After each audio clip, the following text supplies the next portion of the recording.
কক্সবাজারের চকরিয়া, পেকুয়া ও ঈদগাঁও উপজেলা নির্বাচনে বেসরকারিভাবে ফলাফল ঘোষণা করা হয়েছে।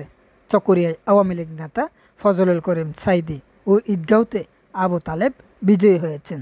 অন্যদিকে পেকুয়ায় বিজয়ী হয়েছেন বিএনপি নেতা ও সাবেক উপজেলা চেয়ারম্যান সাফায়াত আজিজ রাজু।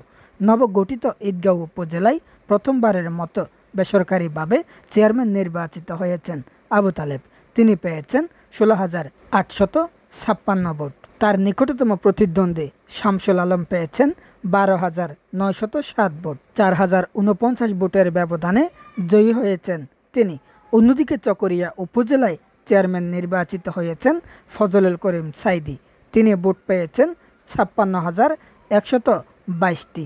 তার নিকটতম প্রতিদ্বন্দ্বী জাফর আলম পেয়েছেন 52,252 ভোট। 3,870 ভোটের ব্যবধানে জয়ী হয়েছেন তিনি।